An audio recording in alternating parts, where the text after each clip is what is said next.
শাস্ত্রে প্রমাণ আছে ভগবান রাধা কৃষ্ণের মিলিত দেহতনু একত্রিত গৌরাঙ্গ তনুরূপে কোথায় জন্মগ্রহণ করেছিলেন? মিশ্র ভবনে। 893 সালে 23 ফাল্গুন শনিবার রাত্রি 8:55 ভগবান গৌরাঙ্গ সুন্দর জন্মগ্রহণ করলেন সচী গর্ভ সিন্ধু মাঝে। হরি বল হরি বল হরি। তাই এক সখী আর এক সখীকে বলছেন তোরা নয়ন হেরি একেবারে দেখে নে। ওই নিমাই সচী বেটা সচির নিমাই ওর স্বভাব যে মোটে ভালো নয়। কেমন স্বভাব মা? কি স্বভাব? এক সখী বলছেন তুই যে বলছিস ওই সচির বেটা নিমাইয়ের স্বভাব যে ভালো নয়, তাহলে ওর স্বভাবটি কেমন?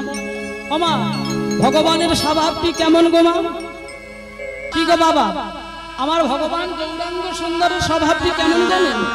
বৈষ্ণব মহাজন কলম দিয়েছে ভগবান গৌরাঙ্গ সুন্দরের স্বভাবটি হলো সদা সর্বদা কি করে? নদিয়ার মাঝে সারাদিন খেলা করে। আর কি করে মা? ভগবানের স্বভাব হলো সারাদিন চুরি করা। লক্ষ্য করুন তোমা, বৈষ্ণব মহাজন বলছেন ভগবানের খেলা হলো সারাদিন ওই অন্তরঙ্গ ভক্তদের সঙ্গে খেলা করা আর ওই খেলার সঙ্গে চুরি করা। তাই এক সখী আর এক সখীকে বলছেন দেখ ওই সচির বেটা নিমায়ের স্বভাবটি হলো সারাদিন চুরি করা। তাহলে আপনাদের কাছে মা আমার প্রশ্ন, সত্যই কি ভগবান গৌরহরি আমাদের বুকে মানে কলির বুকে যখন এসেছিল তিনি কি আমাদের কাছে চুরি করতে এসেছিল? কি গো মা, হ্যাঁ কি না বলুন? চুরি করতে এসেছিল? আমাদের এই বাস্তব জগতে যেসব চোরগুলি, এখন হয়তো চোর দেখা যায় না, তাই তো? আগে চুরি টুরি হতো। আমরা তো গঞ্জের মানুষ, আগে চুরি টুরি হতো না বাবা? হতো তো চুরি। তাহলে ভগবান কি সেই চুরি করতে এসেছে? না। তাহলে ভগবান কি চুরি করতে এসেছে? বৈষ্ণব মহাজন কত সুন্দর ভাবে আমাদের কাছে কলম দিয়ে গেলেন। ভগবান চুরি করেছে। কি চুরি করেছে? আমাদের দেহের মধ্যে ভগবান চুরি করলেন তিতাব জ্বালা। কি চুরি করলেন? তিতাব জ্বালা। সেই তিতাব জ্বালাটি কি? জন্ম জরা আর মৃত্যু। ভগবান আমাদের এই দেহ মানে দেহর মধ্যে যে তিতাব জ্বালাটা আছে এই জ্বালাটাকে চুরি করতে এসেছেন। তাহলে সেই জ্বালাটা কি? জন্ম জরা আর মৃত্যু। এই জন্ম জরা মৃত্যুর এই তিতাব জ্বালাকে ভগবান আমার দুহাত ধরে চুরি করলেন, অর্থাৎ হরণ করে নিলেন। কিন্তু বৈষ্ণব মহাজন বলছেন ভগবান এসেছেন এই কলির জগতে, এসে কি করেছেন? ভগবান চুরি করেছে ঠিক, কিন্তু গৌরহরি আমার সবার ঘরে তো চুরি করে না। ভগবান তো সবার ঘরে চুরি করে না। ভগবান যদি সবার ঘরে না চুরি করে না, তাহলে এবার তো আপনারা প্রশ্ন করবে ভগবান তাহলে কাদের ঘরে চুরি করে? আস্তে লক্ষ্য রাখুন মা, পদে পদে বৈষ্ণব মহাজনরা কত সুন্দর ভাবে আমার গৌরাঙ্গ সুন্দরের মহিমার কথা উল্লেখ করে গেছে। ভগবান চুরি করেছেন ঠিক, কিন্তু কাদের ঘরে জানেন? বৈষ্ণব মহাজন বলছেন ভগবান চুরি করেছে, তবে কি চুরি করেছে? কাদের ঘরে চুরি করেছে? বলছেন যে জন মুখে বলে হরি হরি, যে জন মুখে বলে হরি হরি হরি হরি গৌর হরি গৌর হরি তার ঘরে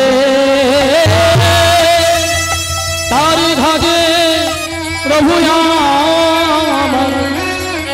আমার ঘরে ন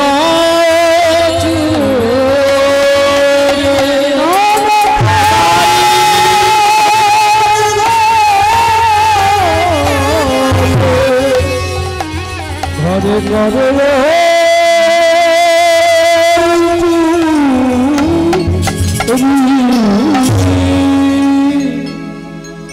অপূর্ব কথা লক্ষ্য করুন মা। বৈষ্ণব মহাজনীদের পথ ছাড়া কিন্তু কীর্তন যদি আস্বাদন করা হয় কি হয় জানেন মা, কীর্তনটাকে বিষ্টার সমতুল্য মনে করা হয়। কারণ যে কীর্তন গিয়ে নারদ সুখ থেকে তারাও বদনে বলে শেষ করতে পারে। কি অপূর্ব কথা, নারদ মুনি বলে শেষ করতে পারেনি, দেবাদেব মহাদেব বলে শেষ করতে পারল না। আর আমরা তো কলির নরকের কীট, কি কাকা তাই তো? আমরা কেমন ভাবে আমাদের এই ক্ষুদ্র বদনে এই মহাপ্রভুর সেই মহা ঔষধের কথা আমরা কেমন ভাবে সমাপ্ত করব না? বলতে পারেন বাবা, কেমন ভাবে সমাপ্ত করব? এ এমন একটি নাম। তাই বৈষ্ণব মহাজন বলছেন, যে জন মুখে বলে হরি হরি গৌর হরি নাকি তার ঘরে করেন চুরি। ওমা, এইবার তো বাবারা বলবেন, মায়েরা বলবেন যে বাবা তুমি যেই বৈষ্ণব মহাজন বলে গেল, যে জন মুখে বলে হরি হরি গৌর হরি নাকি তার ঘরে করেন চুরি। হ্যাঁ, এইবার তো আপনারা বলবেন বাবা যে বৈষ্ণব মহাজন যে দুটি লাইন আমাদের কাছে দিয়ে গেছে, দুটি পয়ার ছন্দ যে দিয়ে গেছে, এগুলো সম্পূর্ণ বানানো কথা, মিথ্যা কথা। হ্যাঁ, কিন্তু না মা, বৈষ্ণব মহাজনদের ওই লাইনের মধ্যে কথা ভাঙার ক্ষমতা আমাদের মতন কোনো পণ্ডিতের এখনো হয়নি মা। কারণ তারা ভগবানের ভাব দর্শন করে শাস্ত্রের খাতায় ভগবানের মহিমার কথা উল্লেখ করে গেছে। ভগবানের ভক্তি দর্শন করেই তো, ভগবানের ভক্তি দর্শন করে তবে ভাবের খাতায়, শাস্ত্রের খাতায় ভগবানের মহিমার কথা উল্লেখ করে গেছে। হ্যাঁ, যাতা বস্তু নয় মা। তাহলে কেমন করে এই কথাটা উল্লেখ করলেন? যে জন মুখে বলে হরি গৌর হরি নাকি তার ঘরে করে চুরি। কার ঘরে চুরি করেন জানেন না? আমরা সবাই তো গৌর হরির নাম করি, আমরা সদা সর্বদা হরি হরি বলি, কিন্তু ভগবান বললে রহি কলির অনাহত যে ভক্ত আমার জন্য প্রতদিন ন্যায় নিষ্ঠ ভাবে কায় মনোবাক্যে আমার নাম স্মরণ না করে জলগ্রহণ করে না, আমি সর্বপ্রথম সেই ভক্তের কাছে, ভক্তের হৃদয়ে গুহার মধ্যে যে তিতাব জ্বালা আছে, সেই তিতাব জ্বালা আমি হরণ করি, অর্থাৎ চুরি করে নি। নিতাই গৌর হরি বল, হরি বল, হরি বল। যেমন একটা এই চুরি প্রসঙ্গে একটা ছোট্ট উদাহরণ চিন্তা করে দেখুন। ভগবানের দাপর যুগের কথা চিন্তা করুন বাবা। দাপর যুগে ভগবান চুরি করেছিল। কি চুরি করেছিল না? হ্যাঁ, কি চুরি করেছিল? গোপীদের ঘরে প্রবেশ করে, গোপীদের ঘরে প্রবেশ করে গোপীদের ঘরে গিয়ে নবনী চুরি করেছিল। কি গো মা, তাই তো? কি গো মা, তাই তো? ভগবান যখন বাল্য অবস্থায় গোপীদের ঘরে প্রবেশ করে, গোপীদের ঘরে প্রবেশ করে নবনী চুরি করেছিল। আর সেই নবনী চুরি করে ভগবান কিন্তু ধরা পড়েছিল কার কাছে? মা যশোমতীর কাছে। হ্যাঁ, ভগবান জানে আমি যদি গোপীদের ঘরে যদি না নবনী চুরি করি, তাহলে তো মা কোনোদিনের জন্য আমাকে বাঁধিতে পারবে না। হ্যাঁ, মা তো কোনোদিনের জন্য আমাকে বাঁধতে পারবে না। আর মা ওই যে বৃক্ষের গোড়ায় আমাকে বাঁধিবে, আমার ওই দড়ির স্পর্শে আর আমার এই অঙ্গের স্পর্শে ওই বৃক্ষটি উদ্ধার হয়ে যাবে।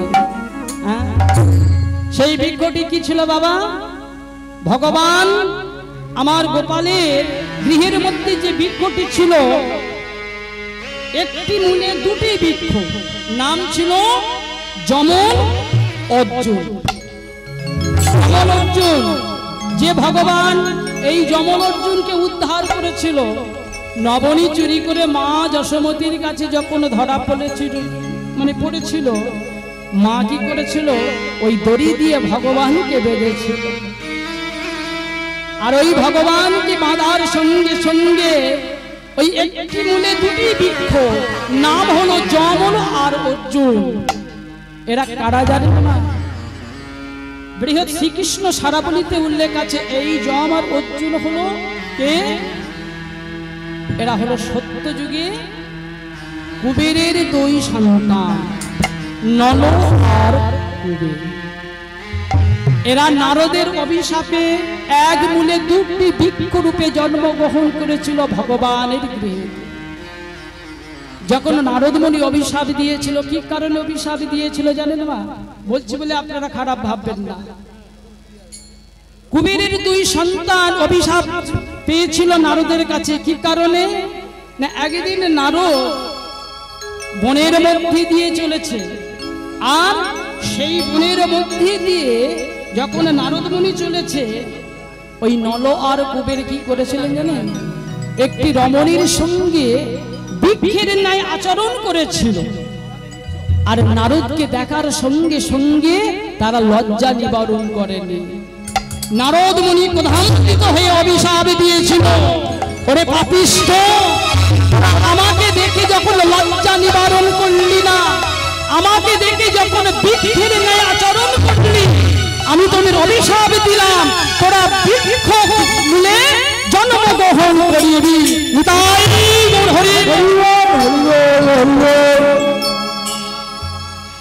লুটিয়ে পড়েছিল নারদমণির চরণে।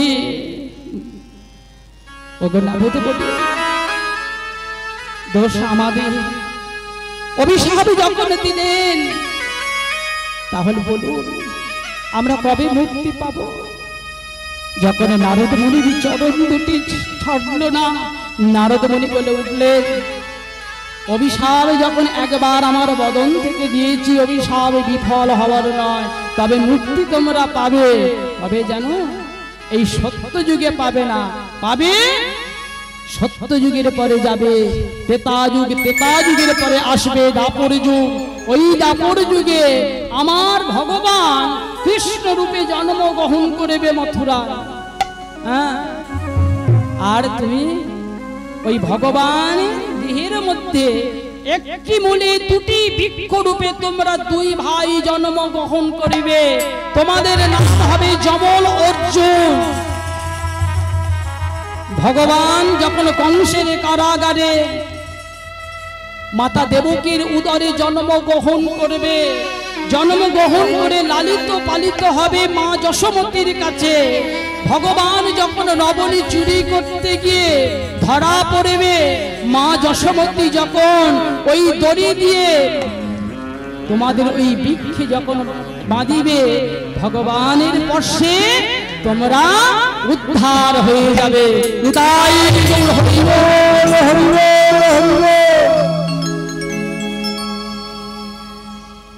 তাই এই কলিযুগে ভগবান চুরি করলেন আমাদের কিতাব জ্বালা।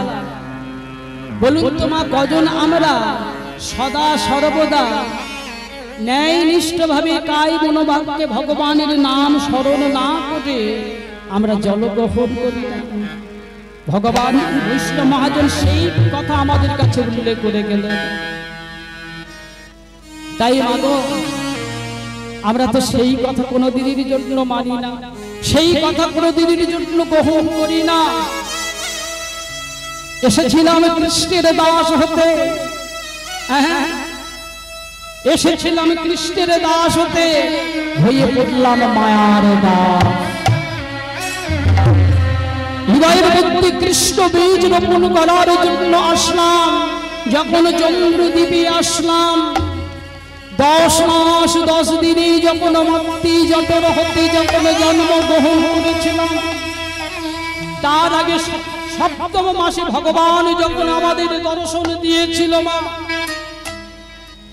তখন ভগবানের চরণ দুটি ধরিয়ে ধরে বলেছিলাম, দয়াময় গো, যে চরণ পাবার জন্য মুনি ঋষিরা জনম জনম ধ্যান সাধনা করেও, ওগো দয়াময়, তোমার ওই চরণ যখন তারা পায় না, মাতৃ জঠরের মধ্যে যখন ওই চরণ পেয়েছি দয়াময়, ওই চরণ ছাড়িব না, আমি ওই চরণ ছাড়িব না। ভগবান বলেছিলেন আমার চরণ ছেড়ে দাও। তুমি যদি ওই মাতৃ জঠরের মধ্যে যদি আমার চরণ যদি না ছাড়ো, তাহলে মাতৃ হত্যার কারণে তোমার ঠাঁই হবে নরকে। তুমি যাবে জম্বুদ্বীপে 10 মাস 10 দিনে। কি করবে জানো? 10 মাস 10 দিনে তুমি যখন মাতৃ জঠর হতে প্রসব করবে, মায়ার মধ্যে গিয়ে তুমি আমার ওই সংসারের মধ্যে ধ্যান সাধনা করে, কতটুকু ধ্যান সাধনা করে আমার নাম জপ করতে পারো, সেই হবে তোমার পূর্ণ ফল। কিন্তু এই ভাবলেকে এসে আমরা সবকিছু ভুলে গেলাম মা। কারণ দেখতে দেখতে যখন আমাদের চৈতন্য লাভ ঘটল মা, প্রকৃতভাবে চৈতন্য লাভ হয়নি মা, কিন্তু এই যখন আমরা দেখতে দেখতে নাবালক থেকে সাবালকে পরিণত হলাম, তখন আমরা বুঝতে শিখলাম কি মা, এটা আমার বাবা, এটা আমার মা, এটা আমার বিষয়, এটা আমার আশয়, এটা আমার সংসার, এটা আমার ঘর, এটা আমার বাড়ি, আমার আমার আমার আমার আমার আমার চলে রইলাম। কিন্তু ভাবলাম না মা, সেই আমারের পরে যে আমারটা থাকবে সেটা কোনোদিনের জন্য ভাবলাম না মা। ভেবেছি কোনোদিন? আমরা কেউ কোনোদিনের জন্য ভাবলাম না। সারা জীবন আমার বিষয়ে, আমার আশয়, আমার ঘর, আমার বাড়ি, আমার সবকিছু আমার আমার করে রইলাম। কিন্তু বৈষ্ণব মহাজন আমাদের কাছে করতলে বলে গেলেন, ওহে কলির অনাহত জীব, এই আমারটাকে পরিবর্তন করে, আমারটাকে পরিত্যাগ করে যেদিন তোমরা ভগবান কৃষ্ণের দাস হতে পারবে, সেদিন তোমরা উপলব্ধি করতে পারবে এই দেহের মাঝে যে ভগবানের অংশটা আছে, এই অংশের মধ্যে ভগবান যে দেখা দিতে পারে। সেই জন্য বৈষ্ণব মহাজন নরোত্তম দাস তার পদের কত সুন্দর লাইনগুলি আমাদের কাছে, বাস্তব জীবনের লাইনগুলি আমাদের কাছে তুলে দিয়ে গেলেন মা। একটু লক্ষ্য করুন মা, বৈষ্ণব মহাজন নরোত্তম দাস বলছে, সুখের আশায় বাদলে বাসা কাগজের ছাউনিতে, দমকা হাওয়াতে পড়িবে খসে, মাটিতে যাবে তা মিশে, পঞ্চভূতে গড়া দেহ ভাই ভাবিলে সকল সার, যেজন তোমার পরম বান্ধব নিলে না খবর তার। ঠিক মা, কথাগুলি বাস্তব তো একদম। যেজন তোমার পরম বান্ধব খবর নিলে না তার। কামিনী কাঞ্চনে বহু রূপে ওরা লুটেছে স্বর্ণহার, ছিল যা পূজার অর্ঘ্য যতর নিল না তার। দিনের পরে দিন চলে যায় শ্মশান ঘাটের কাছে, ঠাকুর ডাকিতে হলো না সময়, সময় গেল যে মিছে। সুখের ময়না ধরতে গেলে কি অপরূপ লাইন লক্ষ্য করছেন তো? আমার আমার করছে, এটা হলো আমার সুখ। সুখের ময়না ধরতে গেলে সুখ পাখি যাই চলে, মন পাখিরে শিখালে না কবু কৃষ্ণ নামের বলি। চলে গেলে মধুর সময় আর পাবে না ফিরে। কি গো মা, কি অপরূপ লাইনগুলো লক্ষ্য করুন। চলে গেলে মধুর সময় আর পাবে না ফিরে, আর পারের ঘাটের সম্ভব যেদিন আমাদের শেষ যাত্রা হবে মা, চারজনার কাঁধে করে যাব, পারের ঘাটের সম্বল হেরে ভাসিতে চোখের নীরে।